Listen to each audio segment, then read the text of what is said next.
So not many, no one actually can boast of having 150 caps for the Springboks. No one in this room.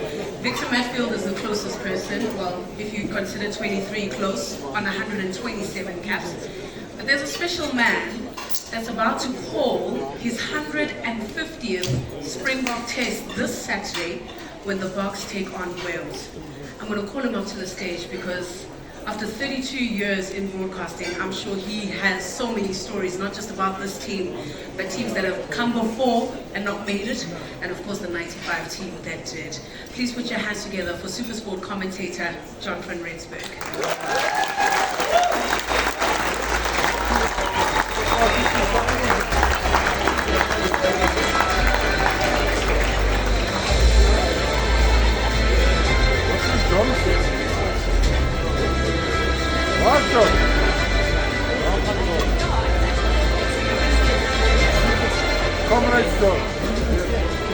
Thank you very much, ladies and gentlemen. What a wonderful night. A highlight in my life. I would like to pay tribute to the game of rugby. Rugby is my passion. I love rugby.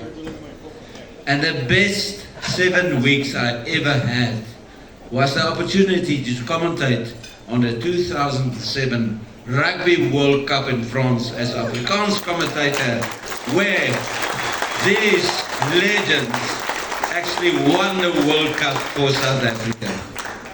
From the first day I knew that they are going to win it. I'm going to be short, only 3 minutes, 2 stories. Victor, wat lag jy vir my stink gaan? Jy werk saam met my saterdag, jy weet jy, pas op, raai wentjie hoor, pas op. Maar hoe dit ook al sê, ladies and gentlemen, it was a fantastic privilege to cover that tour. And let's go back to the final. That morning of the final, I went for a run. And I'd asked God, oh God, please help that South Africa can win the World Cup. But then after a few Ks, I said to myself, on the other side of Paris there was an Englishman running, praying for England to win. So it's not fair for God to actually ask God that question. So then I prayed and I said, give me a good broadcasting afternoon. Which actually happened, and I would like to tell you that with 3 minutes to go with Kobus Visa, the guy they showed on TV was busy engraving that World Cup. 3 minutes to go and he started with South. Then I've realized that it's going to be South Africa. There's no way that England would beat South Africa. Remember, if they managed to beat us, he had to change it to South England. Fortunately, that didn't happen. But I bursted into tears. And I cried when that final whistle went. And I can still remember the Honourable President was there.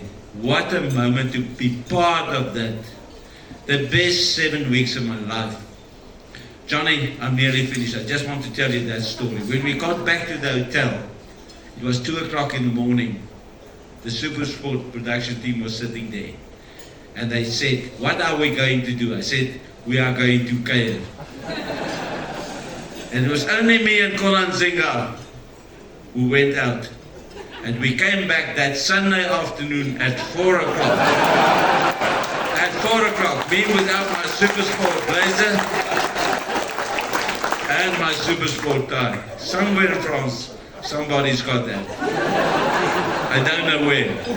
But I would like to pay tribute to all these guys. It looks like a Supersport reunion with all the commentators sitting here because they all became commentators.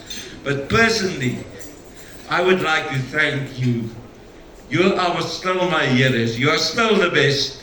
The world champions of the world. The Rugby World Cup winners. 2007. What a privilege. Thank you very much for what you did for me. Thank you, Johnny Berger, for the fantastic opportunity to address you. Thank you very much, everybody. Johnny.